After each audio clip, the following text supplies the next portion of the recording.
Good morning, everyone. We appreciate you all being here with us and hope you are looking forward to today's webinar on autoimmune management. We have an exceptional session lined up for you today. My name is Myra Chen, and I'm your host and moderator for today's webinar. Here at eLotus, we are proud to have been providing high-quality educational courses for over 30 years. We are committed to being your trusted source for premium CU content, featuring over 200 speakers, 700 courses, and 3,000 hours of CE.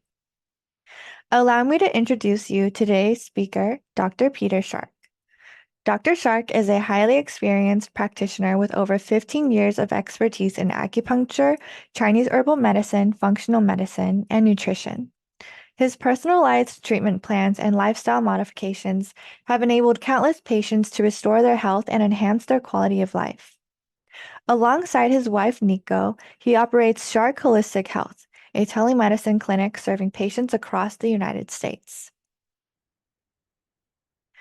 How many of you find managing autoimmune conditions to be particularly challenging in your practice? Please type yes into the chat room if you agree. Also, what do you think is the most difficult aspect of treating autoimmune disorders? Feel free to share your thoughts in the chat room. We hope today's webinar, Integrative Wellness, a focus on autoimmune management with Dr. Peter Shark, will equip you with effective strategies to manage these complex conditions. This class will provide a thorough understanding of autoimmune disorders, combining the strengths of traditional Chinese medicine with modern nutritional science to offer comprehensive care. This is Dr. Shark's third class with us this year, and we're thrilled to announce his final session in the series on October 11th, 2024, called Integrative Wellness Treating Dysautonomia, POTS, and Other Neurological Conditions. Don't miss this highly recommended class. Each of his courses this year builds upon the previous courses to provide a comprehensive learning experience. His earlier sessions, called Restoring the Gut-Liver Axis with Nutrition, Herbs, and Functional Medicine on March 8th, and his other class, Integrative Wellness, Liver and Gut Detoxification, that was held on June 21st, are available for distance learning. I will share a link in the chat room so you can learn more about these courses, along with his other courses he has taught in previous years, such as on gut health and using herbs to treat long COVID symptoms. And for our new attendees joining us today, allow me to quickly explain how our webinar room works. Please set your chat from host and panelists to everyone so that all participants can join in on the conversation. To ask questions during the webinar, please use the Q&A box to keep your questions separate from the chat room. And lastly, the CEU quiz will be available the next business day late afternoon for those with qualifying attendance. Now, let's get started with today's webinar, and please join me in welcoming Dr. Peter Shark.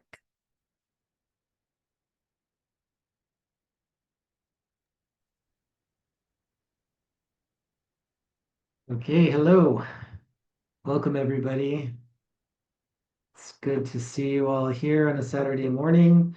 Before we get started, I'm trying to figure out what to teach next year. So during the course of this class, if you wouldn't mind typing in the chat or the Q&A, subjects that you would like to see taught in the intersection of functional medicine and Chinese medicine, because that's really where I work.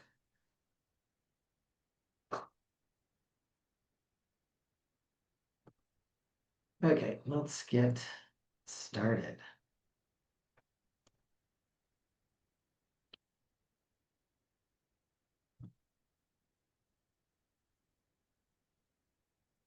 Okay, so autoimmunity, several of you said that you find it difficult to treat in your clinic. It is difficult to treat. That's why. It's complicated, it's multifactorial, and you have to follow up with people over a period of time, continually doing small interventions until you get it under control. So that's really important to understand. You're not going to have somebody walk in your clinic and put them on herbs and put their autoimmunity into remission. Probably, most likely.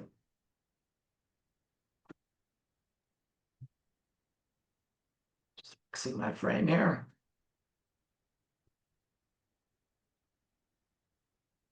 Okay, this is me. This is all my contact info. If you want to get a hold of me, I do consult with other practitioners if you have a tough case. I also am looking to start a case working group. If you'd like to be part of a case working group where we meet maybe a couple times a month for a couple of hours to talk over your tough cases in a small group of 3 to 5 people, that would be great. Just email me and let me know that you're interested. As soon as I get enough people that are interested and we can coordinate schedules, we get that going. I've been in private practice for 18 years. I have worked in San Francisco and the Panhandle of Florida. I currently reside in southern Mexico and work entirely over telemedicine with patients in the US.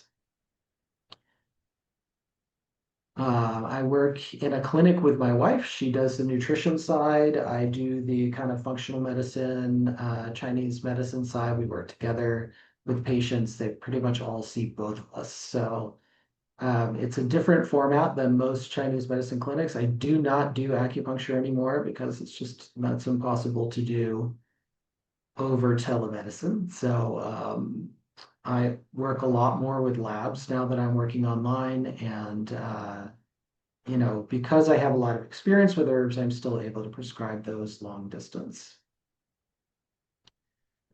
This is who my clinic treats. Basically, people who are sick and have been sick for quite some time, who have significant impacts on their quality of life, and don't like the options they've been given for their treatment or the things that they've tried haven't been working, essentially.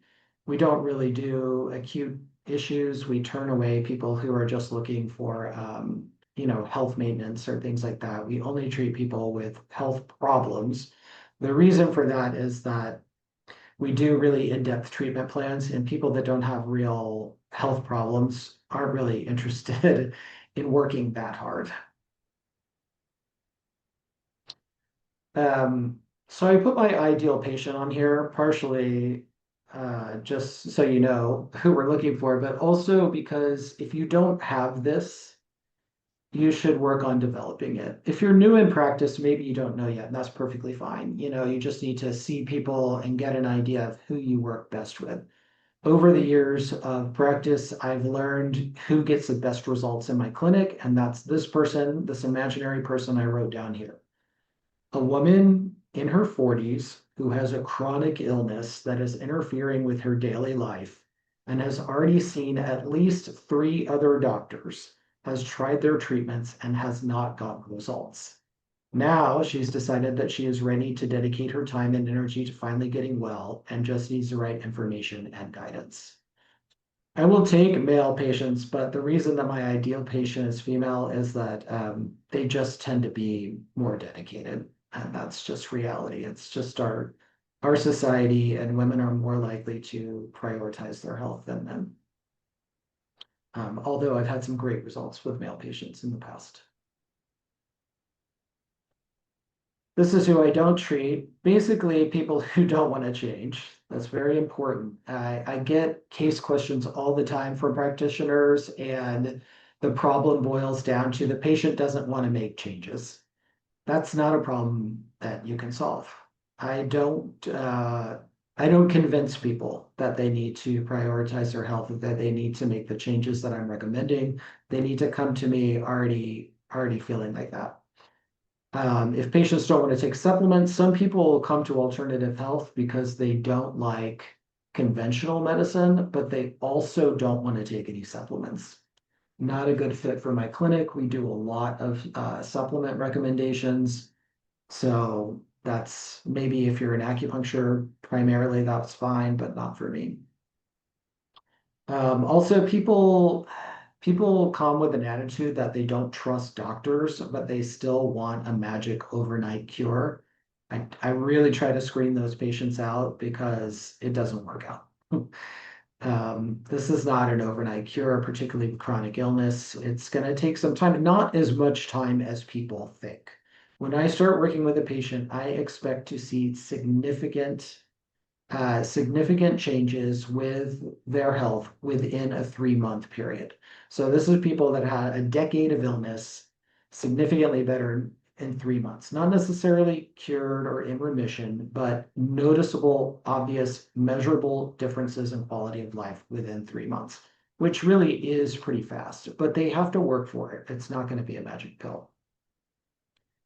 Another type of referral that we get that doesn't work out is people who someone else thinks needs help, but they don't really want it. Their spouse, their mother, their father, their acupuncturist. But they're not really motivated. So it's important that people be motivated. And then the other thing that I really can't work with is people who can't use text and Zoom for communication. Sometimes people say, oh, I don't want to text. Can't you just call me? Or can we do something else? That's just not how my clinic works. So those people are not a good fit.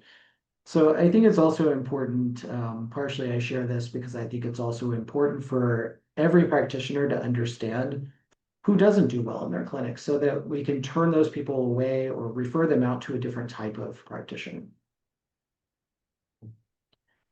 So just a couple of notes. It's really important to know how your clinic is set up and what you're capable of working with. So in my clinic, we spend a lot of time in consultation. That is, even when I did acupuncture, that is a separate appointment from acupuncture.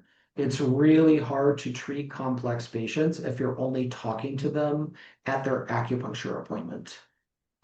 So I had a separate room that was an office where I would sit with the patient and spend 30 minutes finding out how the last intervention went and what we're going to do next. So now I do that on Zoom. We meet however often, every week, every other week, discuss the last intervention for half an hour and what we're going to do next. Totally separate. I now refer out for acupuncture. So I do commonly tell people that acupuncture would be helpful. I'm always looking to increase my list of acupuncturists to refer to. So if you'd like to be on that list, if you would email me, let me know that you'd like to be on my list and let me know what type of acupuncture you practice and kind of who you typically get good results with so I know who to refer you. I talked about the case group. So if you're interested in discussing cases one-on-one, you can book appointments with me. If you're interested in a case discussion group, which is something I'd really like to get started, please email me. And just a couple of notes, just people email me a lot of cases and a lot of them, the problems fall into these categories. One, don't expect to fix people overnight. It takes time, and if you're not seeing them very often, it takes a lot of time. So if you're seeing somebody once a month, it could take years to get them stabilized, which is why I don't recommend that. If patients aren't willing, just because you really care about them and want them to get better, it's still not going to work. You got to just let those people go and let them come back when they're ready. And then really, really importantly, it's really important to take a thorough history, do a thorough intake, and determine a treatment plan rather than letting people come in and tell you what the problem of the week is. If you want to treat the problem of the week, that's fine. But if you want to treat complex patients, such as autoimmune disorders, that will never, ever work. You'll chase symptoms, you'll never get to the bottom of it. The patient will never really feel better. They might come to you for a little pain relief, but you're not really going to get to the bottom of it. My goal with every patient is to graduate them, get them out of my practice, and let them go on with their life, right? So I want to put myself out of business. Okay, I just like to ruffle some feathers at the beginning of every class. About some kind of myths and facts. There have been unfortunate, serious mistranslations in our medicine that have led to widespread misunderstandings of what we are doing in Chinese medicine. So there's this mythology that the organs we're talking about in Chinese medicine are not your actual physical organs in your body. I don't know where this came from, but it's absolutely not true. All of the organs that are written about in the classics are your organs. They literally took people out of graves and looked at what was inside their body and then wrote things about it, right? So we are talking about your actual organs. When I talk about your stomach or your liver or your intestines, there's nothing mythological about them or magical about them. We're talking about this physical thing. There may be energy, frequency, or whatever in your body. I don't know very much about that, but that is not really what I'm talking about here. The other big myth is this idea that chi is energy or life force, which is really just a mistranslation. So the Chinese is complicated, especially this old, really, really old Chinese. It's very contextual. So the meaning of qi does change a little bit in the context, but the overall generalized idea of qi, the best translation really are oxygen and function. This is Paul Unshold. He translated the Huangdi Jing. He's considered the greatest expert in translation of Chinese medical texts, and this is what he has to say about the interpretation of qi as energy. Lacks any historical basis. So the first time I heard this, I felt very defensive because I went through school learning this. And but the more I looked into it, the more I found it just to be historically accurate. There's a little footnote here about a book called The Tao of Chinese Medicine by Donald Kendall. If you really want to understand what the translation said and the physiological underpinnings of, in particular, acupuncture, this is an excellent book. It unfortunately is out of print. You'll have to pay $150, $200 for this book. It's totally worth it. It will blow your mind and revolutionize your understanding of Chinese medicine.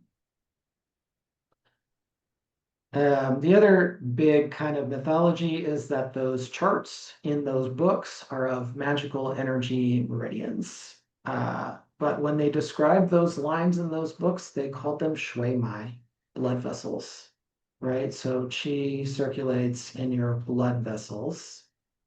Some of these vessels have more qi and some have less qi. It's basically arteries and veins. And this was determined by dissection.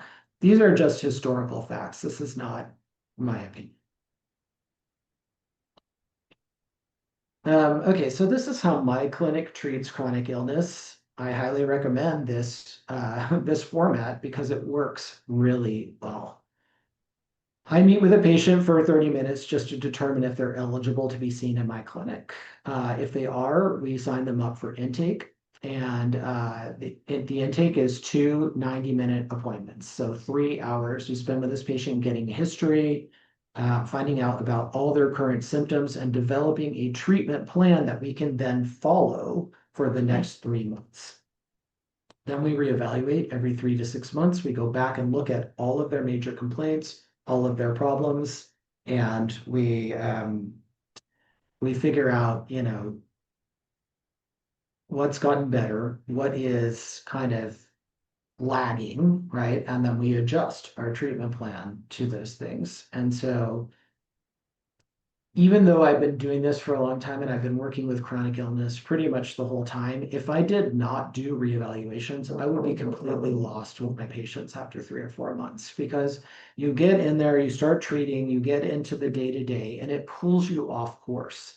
And you're not able to see the through line anymore. So it's really important to periodically pull back and take the big picture again, especially if you're starting to feel confused or lost or like you're not getting anywhere. That's a great sign that you should step back and do a longer appointment to do an overview of all the major symptoms that they came in with, anything new that's come up, and figure out what the picture is now. So this is basically how to treat autoimmune. Um, so you're good, right? You have it. Heal and seal the gut. Very important. Regulate immune function. That's the most obvious, right? And support the target organ and tissues.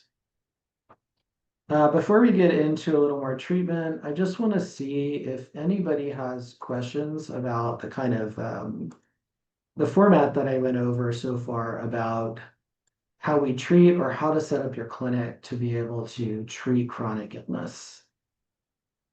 Does anybody have anything they want to ask about that?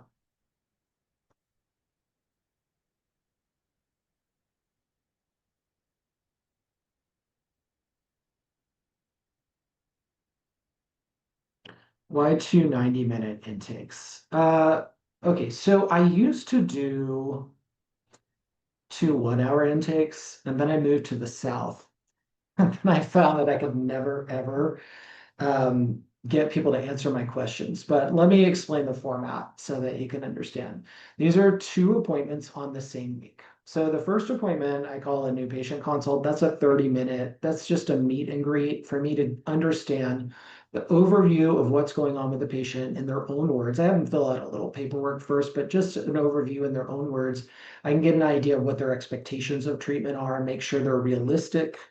For example, I had a woman come to me with metastatic cancer. She wasn't doing any conventional treatment and she wanted to know if I could cure her. That's not realistic, right? And so I did not take that patient because I did not feel like her expectations are realistic. So that's a new patient consultation. Or for example, I find out someone's like a current smoker. A lot of times I will not take a current smoker. If they haven't taken some basic steps for their health already, it's going to be hard for me to help them. So that's new patient consult. If they are good though, let's say they've got chronic illness, they say, I just really want to feel better. I'm willing to do whatever it takes. That's a check mark for that person. We'll do the initial series.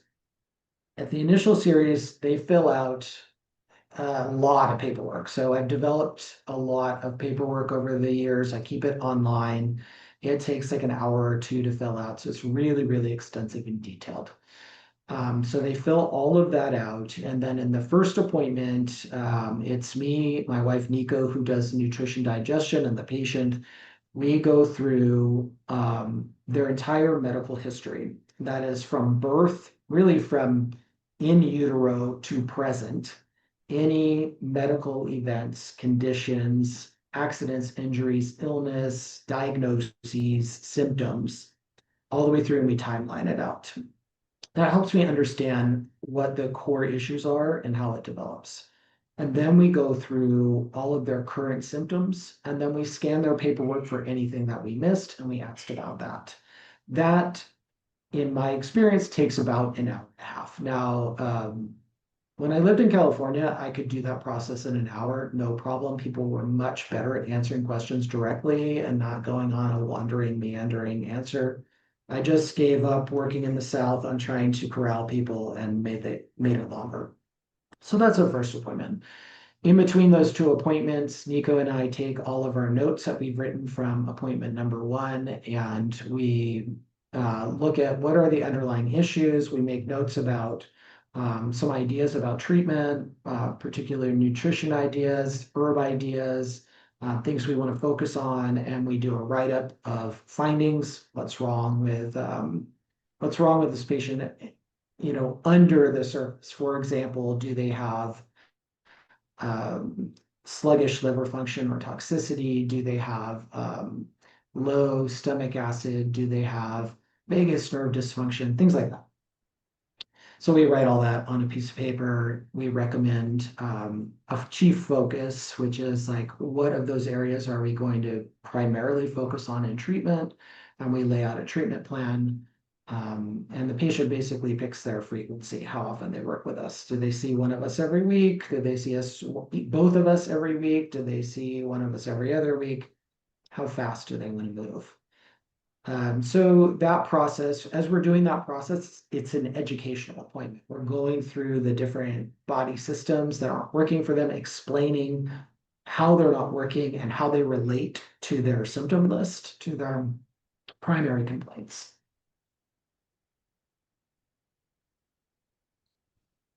So that usually takes about an hour and a half. That's just what we found from our experience. And these are on the same week, at least, a couple days apart. So we have in between day to do the write-up. Yes, I'm going over in detail about the 290 minutes. Okay, do I use a program for telehealth? I use Zoom. Yeah, it's great. How do I treat the elderly who are not computer savvy? So I can't necessarily treat them. If they can't figure out how to use Zoom, I can't treat them. That's just a limitation of my clinic, right? And that's why I was saying earlier, it's important to know your limitations. I can't treat everybody. Some people can't figure it out. I'm not going to be a good fit for that person. Do I recommend the treatment plan at the second 90 minute after the education? Yes, yes. So the second appointment is a lot of education plus going over the recommended treatment plan. If the patient likes the recommendations, they feel comfortable, then we go into treatment, actual treatment. So, I'm seeing the patient for 3.5 hours before we recommend anything. I'm not going to be recommending anything in that first appointment or during the intake series. All I'm going to recommend is what the follow-up treatment is going to look like. So by then, I have a really, really clear picture of what's going on with this patient. And this is really important in autoimmunity, to have a clear picture of what's happening with this patient. Why are they sick? How far back does this problem go? Because it usually goes way further back than their diagnosis. How far back do things like their dysbiosis go? How far back does their liver dysfunction go? You can see that in the history. I heard an MD say on a podcast this morning that trying to treat without a proper history is like a nomad wandering in the desert. And so if you're feeling lost with your patients, it may be that you're not getting a deep enough history.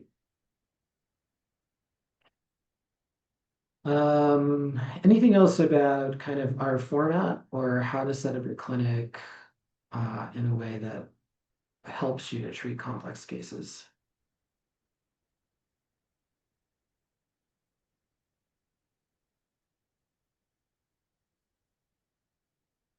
What do I charge? Okay, so this is going to be recorded, so who knows if somebody watches this later, but right now I charge $525. It covers both appointments,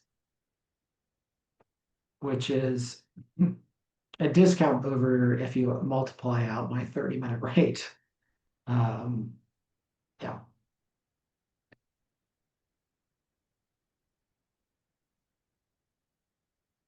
Any other questions about that process?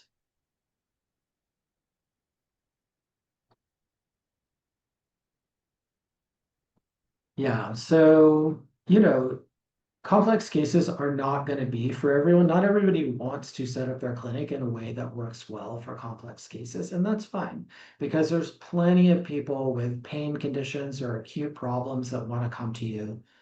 Um, I find it's hard to do both. It's hard to be available to acute cases and set up in a way where you can really do a deep, deep history for complex cases. So I just decided over time to focus on the complex and just refer out the acute. So when people call me and say, can I get an appointment tomorrow? I twisted my ankle when I was doing acupuncture. Mostly I would just say, no, you can go see this other person because they didn't fit into the way my clinic is set up. And I just, I like working like this. Works. It's a good format for me, for my brain. I think it's fun and interesting and challenging. And it's exciting to watch really sick people get better. Okay, so let's talk about treatment. If there's no more questions about,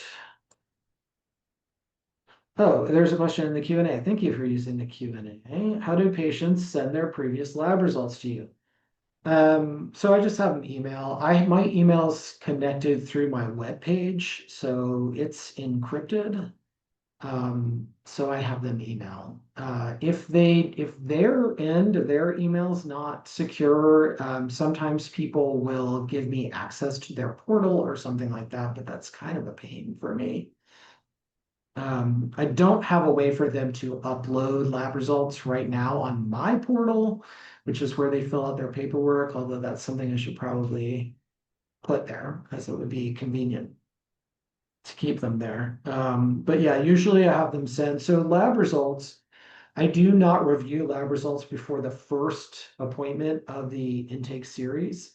I like to go in a little bit cold with just the patient's description of what's going on with them without other doctor's input or lab input on that first appointment. I want to get the history, I want to get their story, their report first. Then in between those two appointments, I'm going to look at their old labs to see what's already been found or ruled out, and also to see if anything was missed, which it very frequently is in the labs. Really big things get missed in labs.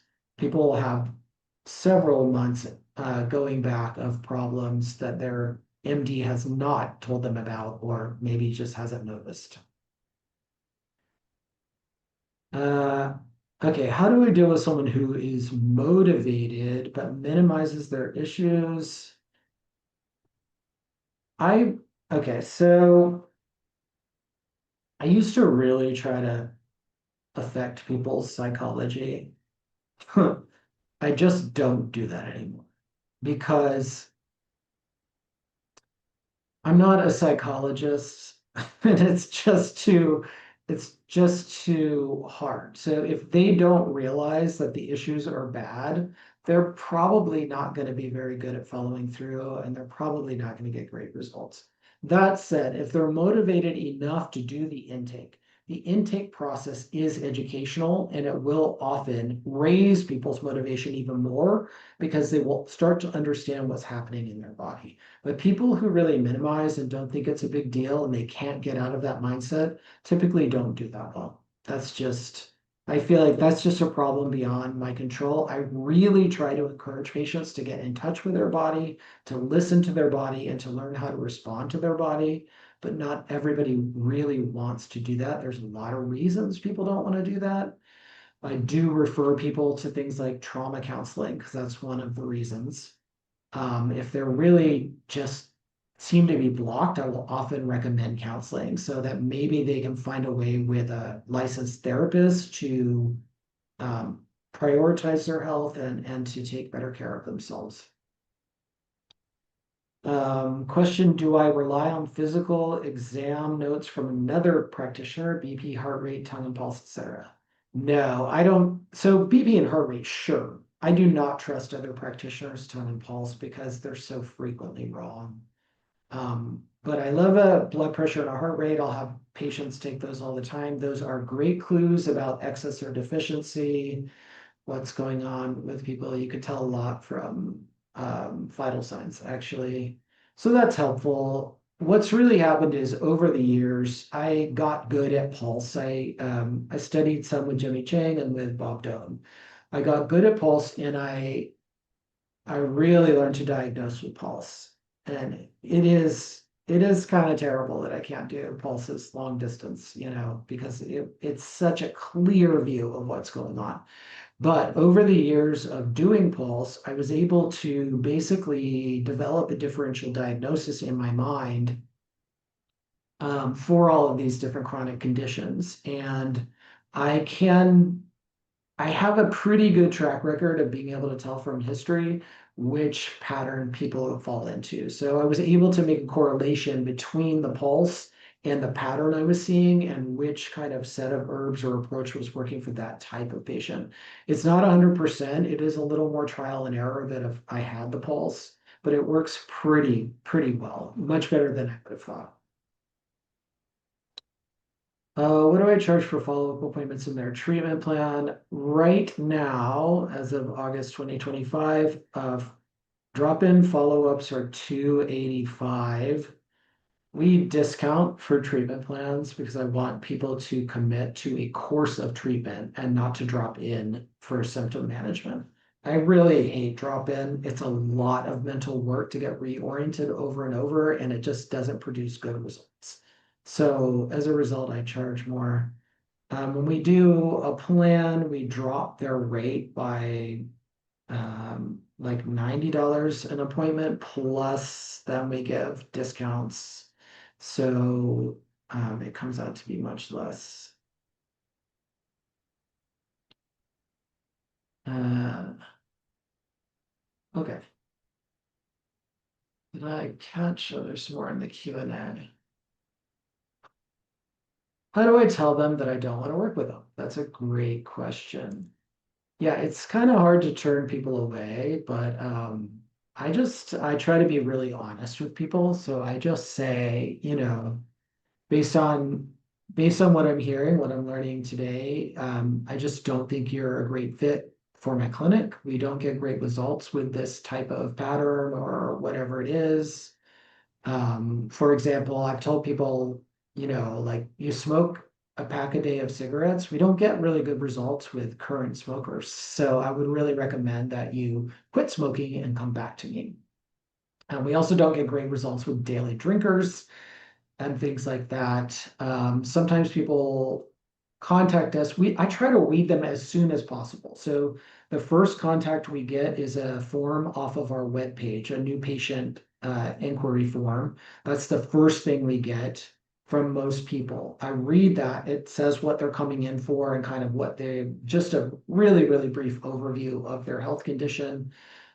So I look at that, and let's say I had somebody this week tell me that their problems were back pain, they wanted to quit smoking, and something else I can't remember. But they sounded to me like they were an acupuncture patient, not really for what I do. We could help them some, but they would get better results probably with acupuncture. So that patient I just texted back, hey, we've read over your form.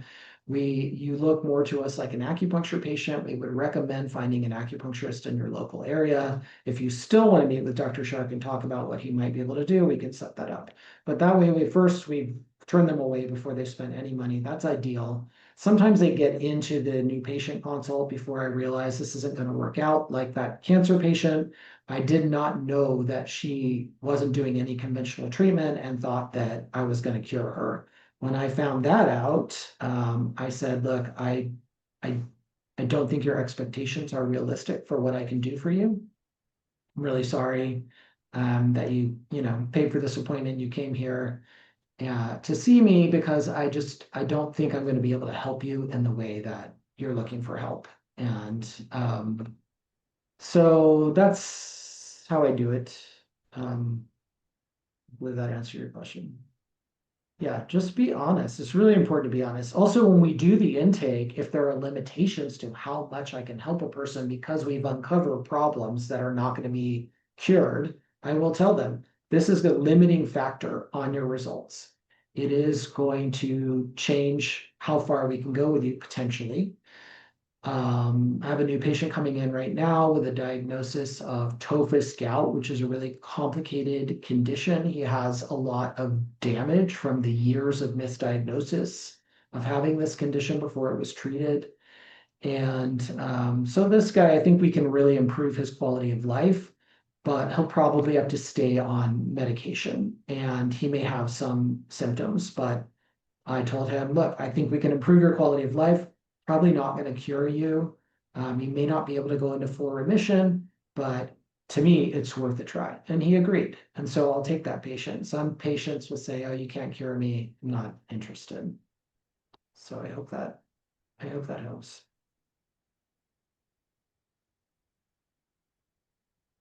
Somebody's asking about, okay, I recall from a previous class that you don't want to treat people who are vegetarians who don't eat meat. I will not.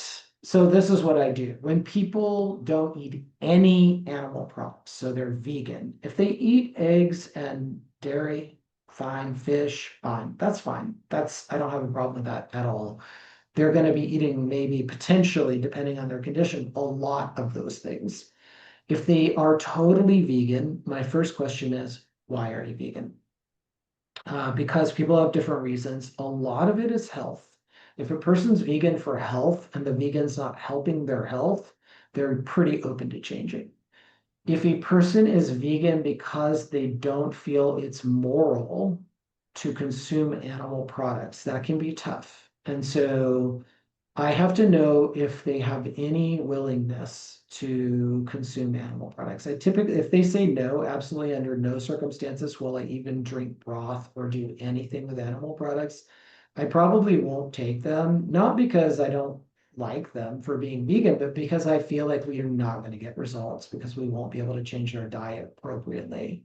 If they say, if we determine that my diet is hurting me, I'm open to incorporating some animal products. If they are willing to say that, I will take them. Um, we see a lot of people who did well as vegans in the beginning, and now they've been vegan too long for their bodies, and their body is now suffering. And they really, really need animal proteins to repair.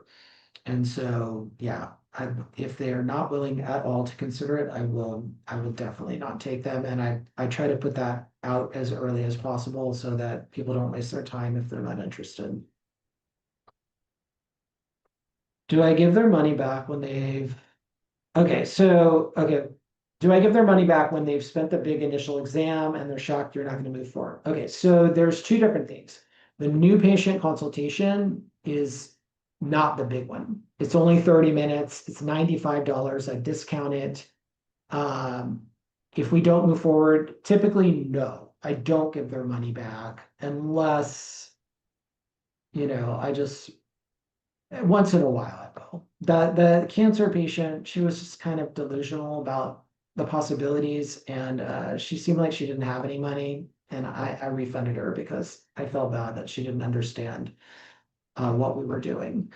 But usually no.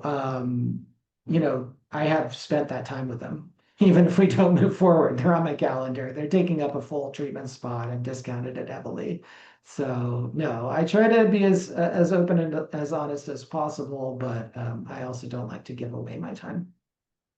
But we do not go to the big initial series unless I already feel like I can help them. So I try to screen that stuff out. I've got two levels of screening before that.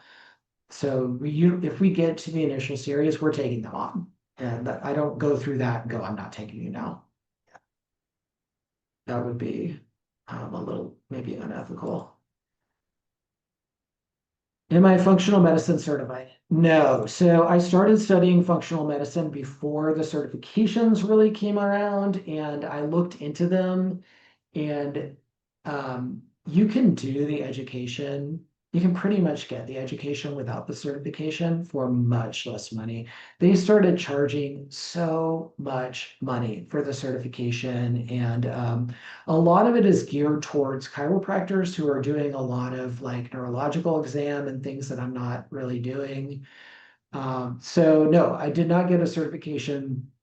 I think it's a fast track way to get a good education in functional medicine. But it is really geared towards chiropractors. So there's a certain amount of interpretation that you have to do if you go through that stuff. I like Karazian's group for that stuff, but I can't remember which one they are. Yeah, so it's a big expense, extra certifications. You can get that education without, you can get a lot of education for free on YouTube. Just looking at YouTube groups that are geared toward um, medical students and MDs. That's mostly what I use for my education. And a couple of good functional medicine doctors, Dr. Datis Karazian and Risto Voljani are both researchers and great functional medicine doctors going to the labs that do functional medicine testing, taking their education, most of which is free. And then also booking appointments. When you run tests on your patients, book a consult with the doctor from the lab. You can learn a lot from the lab doctors, even if you think you understand it. Just book a consult, say, hey, this is what I think I see in this lab, and see what they say. You can learn a lot. How long are my follow-up appointments? 30 minutes, 30 minutes each. How do I manage a case if the patient's doctors don't want to cooperate with a TCM practitioner? I don't care if they want to cooperate with me or not. It's up to the patient who they see. If they want to cooperate with me, that's great. I will tell them what I'm doing. But mostly I don't care what their MD thinks. It's, yeah, not important to me. Uh, oh, doctors' names I mentioned on YouTube. Yeah, I'll put them in here. They both have like impossible to spell names, so I can't guarantee. Yeah, Dutsis Karazian. Oh, Voljani, yeah. Uh, Risto, I don't know how to spell his name. First name, Voljani. If you type my spelling into Google, Google will correct it and you'll find them. They both work with Cyrex labs, and then Voljani also has immunosciences lab. And if you run tests through immunosciences and you book doctor consult for your lab, you will talk to Voljani. Although he doesn't spend a lot of time talking to you.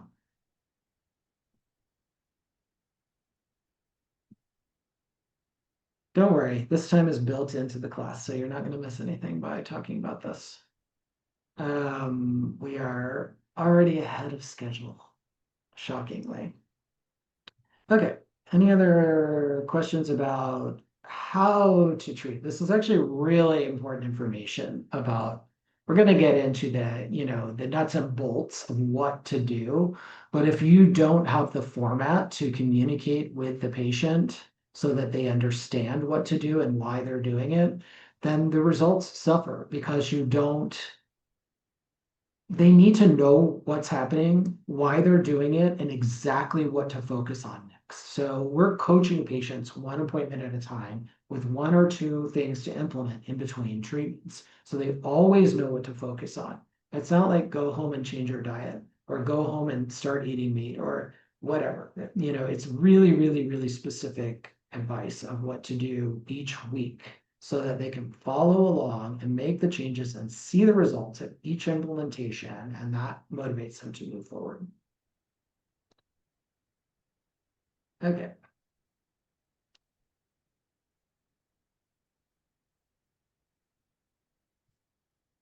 Anything else? Yeah.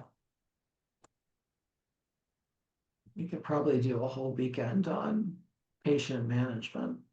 People are interested at all. There's already a lot of classes on Lotus about clinic management and patient management, though. I try to teach the classes that we don't have as much about. On the subject of autoimmune, I highly recommend Matt Van Schoten's classes that are on here. If you want to get into a lot of immunology and the nuts and bolts of immune cells and how different herbs work on immune cells, I'm not going to talk about that today. He talks about that a lot, and it's really interesting and helpful.